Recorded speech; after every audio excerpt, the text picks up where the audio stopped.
साथियों, राष्ट्रीय पिछड़ा वर्ग मोर्चा की परिवर्तन यात्रा पार्ट 2 1 जून से वाराणसी से शुरू की गई। वाराणसी में तथागत बुद्ध ने अपना पहला संदेश 5 लोगों को दिया था और वो संदेश पूरी दुनिया में कोने कोने तक पहुंच गया। तो हम लोगों ने भी जो यात्रा वाराणसी से शुरू किया है, तो हमें भी यकीन और विश्वास है कि हमारा ये संदेश जिन तक हम पहुंचाना चाह रहे हैं उन सभी लोगों तक पहुंचेगा। क्योंकि इतनी बड़ी यात्रा जो हम लोग चला रहे, ये चलाने की जरूरत क्यों पड़ गई, ये चलाने की आवश्यकता क्यों पड़ गई? ये चलाने की आवश्यकता इसलिए पड़ गई कि देश की जो मीडिया है, वो मीडिया इस देश का एजेंडा सेट कर रही है। आप किस बात पर चर्चा करेंगे ये आप नहीं तय कर रहे हैं। आप किस बात पर चौराहे पर चट्टी पर बैठकर चर्चा करेंगे, अपने घर में चर्चा करेंगे, ये देश की मीडिया तय कर रहे हैं। देश की जनता देश के एजेंडे नहीं सेट कर रही, बल्कि देश की मीडिया जिनके कब्जे में है वो लोग देश का एजेंडा तय कर रहे हैं और उस पर ही हम लोग चर्चा करते हैं। तो इससे एक बहुत बड़ी समस्या पैदा हो गई। वो बहुत बड़ी समस्या ये पैदा हो गई कि हमारे मुद्दे ही हवा में चले गए, क्योंकि हम उन्हीं मुद्दों पर चर्चा करते हैं जिस पर मीडिया में चर्चा होती है, और मीडिया हमारे लोगों की है नहीं, इसलिए हमारे मुद्दों पर मीडिया चर्चा नहीं करती है।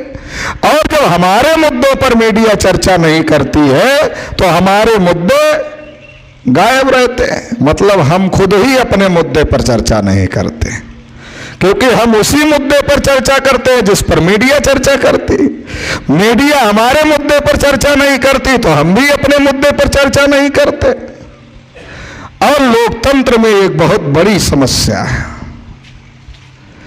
जब देश में राजतंत्र था तो क्या होता था? तलवार, बंदूक, गोला, बारूद इकट्ठा किया और चढ़ाई कर दिया। अगर दम है तो जीत लिया तो राजपाट आ गया।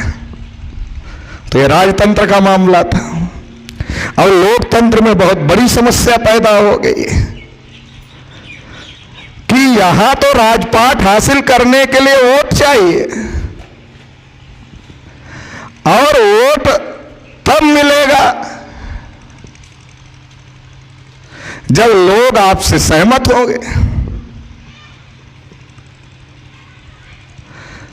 और जिन मुद्दे पर आप वोट करेंगे उसी मुद्दे की समीक्षा होगी, कोई मुद्दा लागू किया सरकार ने कि नहीं लागू किया। जब हमारे मुद्दे पर चर्चा ही नहीं होती तो उसकी समीक्षा क्या होगी कि लागू हुआ कि नहीं लागू हुआ। तो लोकतंत्र में बड़ी समस्या है कि लोगों तक आवाज पहुंचाया जाए, तभी लोग आपका साथ सहयोग करेंगे, आपके मुद्दे पर लड़ाई लड़ने का काम करेंगे, आपके मुद्दे पर बोलने का काम करेंगे। और जब बोला जाएगा तभी आपकी समस्याओं का समाधान हो सकता। चूंकि लोकतंत्र में तोप नहीं चलती, तलवार नहीं चलती, बंदूक नहीं चलती, गोली नहीं चलती, बोली चलती। अब हमारी बोली बोली जाएगी तो हमारी समस्याओं का समाधान होगा, और जो लोग हमारी समस्याएं बनाकर रखना चाहते हैं उनकी बोली बोली जाएगी तो हमारी समस्याओं का समाधान कभी नहीं होगा। अब सवाल यह पैदा हो गया, जब मीडिया हमारी समस्याओं पर चर्चा नहीं करता तो अब किया क्या जाए, उपाय क्या है? कि हम अपने लोगों तक अपनी बात पहुंचाने का काम करें, अपने लोगों को अपना मैसेज देने का काम करें। जो हमारे लोगों के साथ अन्याय अत्याचार हो रहा है उसके बारे में उनको समझाया जाए, बताया जाए, ताकि वो चट्टी चौराहे पर बैठकर इस बात को बोलना शुरू करें, दूसरे लोगों को समझाना शुरू करें। जब जानकारी होगी तब बोलेंगे, तब समझाएंगे। अगर जानकारी नहीं होगी तो टीवी अखबार जो जानकारी देगा वही बोलने का काम करेंगे, और वो जानकारी हमारे बारे में नहीं है, हमारे फेवर में नहीं है। टीवी जो लोग देखते होंगे उनको पता है कि आजकल टीवी का इंटरेस्ट कहाँ जाता है। बागेश्वर धाम का बाबा चमत्कार कर सकता है कि नहीं कर सकता है, दिन रात उसकी खबरें चलती हैं। अरे कर सकता है तो करवा दो, खबर चलाने की क्या जरूरत है। बागेश्वर धाम का बाबा चमत्कार कर सकता है तो करवा दो, सबको पता चल जाएगा। अरे एक बार चमत्कार करेगा, जिसका कच्चा घर है पक्का बन के 3 मंजिला खड़ा हो जाएगा, और उसको ऐसे ही पता चल जाएगा चमत्कार कर दिया बाबा ने। बताने की जरूरत पड़ेगी, टीवी पर चलाने की जरूरत पड़ेगी, समझाने की जरूरत पड़ेगी। अरे एक बार ही चमत्कार करेगा, जिनके घर में खाने को नहीं है खाना हो जाएगा, जिनके घर नहीं है 3 मंजिला बिल्डिंग खड़ी हो जाएगी, जिनके पास कार नहीं है उनके घर में कार आकर खड़ी हो जाएगी, तो सब हो जाएगा। तो ये दिखाने की बात थोड़े है, ये टीवी पर चर्चा की बात थोड़े है, ये तो दिखा देने की बात है। बाबा जी को देश की गरीबी भुखमरी सब एक झटके में दूर हो जाएगी। ये तो इस पर चर्चा करने का कोई विषय नहीं है, मगर इसी पर चर्चा कर। पाकिस्तान में लोग मर रहे हैं खाने बगैर। पाकिस्तान के लोगों के पास खाने को कुछ नहीं है, श्रीलंका के लोगों के पास खाने को कुछ नहीं है, बांग्लादेश के लोगों के पास खाने को कुछ नहीं है। ये खबर चलती है। अपना आदमी खुश भी हो जाता है अगर टीवी देख लिया कि पाकिस्तान में लोग मर गए भुखमरी से, तो उसका कलेजा ठंडा हो जाता थोड़ा। क्यों हो जाता है? अपने लोगों की आदत है, अपने सुख से उतना सुखी महसूस नहीं करते जितना पड़ोसी से दुख से अपने को सुखी महसूस करते हैं। आदत है। अगर गांव में क्या होता, कभी कभी पड़ोसी अगर बढ़िया नौकरी पा गया या उसकी दुकान ठीक ठाक चल गई, तो पड़ोसी ये नहीं सोचता भैया वो कौन पढ़ाई पढ़ा, कैसे नौकरी पा गया, हम भी वो पढ़ाई पढ़े, हम भी नौकरी में चले जाए। ये नहीं सोचता। उसको दुख ज्यादा हो जाता है, बहुत सारे लोगों को दुख हो जाता है, अरे कैसे पा गए। तो आप भी कोशिश करो। तो ये जो हमारी साइकोलॉजी है कि हम दूसरे के दुख से ज्यादा सुखी महसूस करते हैं पड़ोसी के, इसको देश चलाने वाले लोग समझते हैं। और इसलिए वो लगातार आपको, जब पाकिस्तान ही मर रहा है तो अपना क्या सोचना है, अपने को तो मोदी राशन दे ही रहे। जब पाकिस्तान मर रहा है अपने को तो कम से कम राशन मिल रहा है। बच्चे नहीं पढ़ेंगे फिर भी तो पाकिस्तान से आगे राशन तो मिल रहा है। तो ऐसी सोच हमारे लोग बना लेते हैं, और ऐसी सोच बनने की वजह से फिर जो देश का शासक वर्ग है वो जो चाहता है वही होता है। तो दुनिया में बड़ा परिवर्तन अगर आप करना चाहते हो तो लोगों के विचार में परिवर्तन करना पड़ेगा। दुनिया में अगर आप बड़ा परिवर्तन करना चाहते हो तो लोगों के सोचने समझने के तरीके में परिवर्तन करना पड़ेगा। दुनिया में जितने बड़े बड़े परिवर्तन हुए वो लोगों के सोचने समझने के तरीके में जब परिवर्तन हुआ तो दुनिया में बड़े परिवर्तन हुए। आप इंग्लैंड की क्रांति पढ़ोगे, दुनिया की तमाम सारी क्रांतियां पढ़ोगे तो आपको समझ में आएगा केवल यही मामला नहीं है, दुनिया में था। मगर जिन लोगों ने पहले इन चीजों को समझ लिया और वो कुछ हद तक इन चीजों से निजात पा गए, वो डेवलप हो गए। हम धीरे धीरे समझ रहे हैं, इसलिए हमारी ये दशा है। जितना जल्दी समझेंगे उतना जल्दी डेवलपमेंट हो जाए। तो हम लोग ये यात्रा इसलिए चला रहे हैं कि हमें अपने लोगों की जो आवाज है, हमारे लोगों के जो हक अधिकार की बात है, जिसको टीवी अखबार वाले नहीं दिखाते हैं, वो हम खुद ही अपने लोगों को जाकर बताएं। और अपने लोगों को कह रहे हैं, ये बता रहे हैं तो कि ये सत्यनारायण भगवान की कथा नहीं है कि सुन लिया और प्रसाद ले लिया और फिर अपने अपने घर चले गए। ये कोई सत्यनारायण भगवान की कथा कहने नहीं आए, ये बता रहे हैं। तो ये तुम भी बताओ अपने अपने लोगों को, गांव में बताओ, रिश्तेदार में बताओ, चट्टी चौराहे पर बैठकर बताओ, गांव गांव अभियान चलाकर बताओ, लोगों को बताओ कि देश की आजादी के 75 साल हो गए। 75 साल की आजादी में जानवरों की गिनती हो रही है, मगर ओबीसी की गिनती नहीं हो रही। पता ही नहीं है ओबीसी को कि हमारी गिनती नहीं हो रही। कुछ जगह तो ओबीसी को यह भी नहीं पता कि हम ओबीसी हैं। मतलब लिमिट नहीं है, कोई लिमिट नहीं है कोई हमारी इसका। तो ये किसकी कमी है? जिनको नहीं पता है उनकी कमी नहीं है, हम नहीं मानते उनकी कमी। अरे हमें पता है, हम बता नहीं पा रहे हैं जिनको नहीं पता उनको, तो ये हमारी कमी है या जिनको नहीं पता उनकी कमी है? हम नहीं बता पा रहे हैं, जिनको नहीं पता है उनको हम नहीं बता पा रहे हैं, ये हमारी कमी है। हमें बताने की जरूरत है। और ये कोई ऐसा नहीं कि आज मंच लगा तो आज ही बताने की जरूरत है। ये डेली बोलो, अपने आदत में डाल लो। जहां आपको अपने लोग मिलते हैं वहां उनको बोलो, वहां उनको समझाओ, वहां उनको बताते रहो। बोली ही तो है लोकतंत्र में, और क्या है? बोली है, बोली बोल, अपनी बोली बोलो। उनकी तो 75 साल से बोल रहे हैं, कोई फायदा हुआ नहीं। अब तो अपनी बोलना शुरू कर देना चाहिए कम से कम।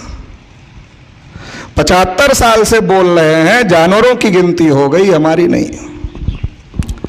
अब जब हमें यही नहीं पता है कि गिनती नहीं हो रही, तो ये कैसे पता होगा गिनती से क्या फायदा होगा? तो कभी कभी जब कोई बड़ा नेता बोल देता है कि गिनती होनी चाहिए, तो टीवी वाले मजबूरी आ जाती है। अरे भाई, कोई सीएम बोल दिया, कोई डिप्टी सीएम बोल दिया, कोई पूर्व सीएम बोल दिया, तो उसकी खबर तो थोड़ा बहुत तो दिखाना पड़ता है। हमारी खबर तो नहीं दिखाना पड़ता है, मगर बड़े नेताओं की खबर तो दिखाना पड़ता है। तो दिखाते हैं तो क्या कहते हैं? ये जातिवादी नेता है और जाति का जहर घोल रहे हैं। जाति आधारित जनगणना से तो जातिवाद बढ़ जाएगा। अपना आदमी भोला भोला है, दिन भर जाति जाति में ही काम करता है, लेकिन जब टीवी वाले बताते हैं कि जातिवाद कर रहे हैं, तब वो जातिवाद का विरोधी हो जाता है। सारा काम जाति में करता है, मगर जब टीवी वाले कहते हैं जाति आधारित जनगणना से जातिवाद बढ़ेगा, तो हमारा आदमी ही सुनकर जाति जनगणना के विरोधी हो जाता है। वो सोचता है कि इससे तो जातिवाद बढ़ेगा। तो हम अपने लोगों को बताने और समझाने के लिए यात्रा चलाने का काम कर रहे हैं कि जाति जनगणना क्यों रोकी गई, नहीं रोकी जाती तो क्या होता, और अगर रोकी गई है और अगर हो जाए तो क्या फायदा। अंग्रेज जब देश में थे तो अंग्रेज हर 10 साल में जनगणना करते थे। 1931 तक उन्होंने जाति आधारित जनगणना किया। 1941 में भी वो जनगणना कर रहे थे, मगर द्वितीय विश्व युद्ध होने की वजह से वो जनगणना पूरी नहीं हो पाई। इसलिए जब आंकड़े की बात आती है तो आज भी 1931 के आंकड़े के सहारे जातियों के आंकड़े निकाले जाते हैं। तो अंग्रेज कर रहे थे, उन्हें कोई समस्या नहीं थी। तो 15 अगस्त 1947 को देश आजाद हो गया और 1951 में जनगणना होनी थी। पंडित जवाहरलाल नेहरू देश के प्रधानमंत्री थे। तो अंग्रेज जब कर रहे थे तब किसी को जाति जनगणना से दिक्कत नहीं थी। तो पंडित जवाहरलाल नेहरू देश के पहले प्रधानमंत्री बने तो उन्हें क्या परेशानी पैदा हो गई जो उन्होंने जाति जनगणना रोक दिया? उन्हें क्या दिक्कत पैदा हो गई जो उन्होंने जाति जनगणना रोक दिया? कांग्रेस महासमिति में जब चुनाव हो रहा था तो यह तय किया गया था कि इस बार कांग्रेस का जो प्रेसिडेंट बनेगा वही देश का पहला प्रधानमंत्री बनेगा। सरदार वल्लभ भाई पटेल चुनाव जीत गए। जवाहरलाल नेहरू को यह बात अच्छी नहीं लगी और उन्होंने गांधी जी को कहा कि देखो प्रधानमंत्री हमें ही बनना है।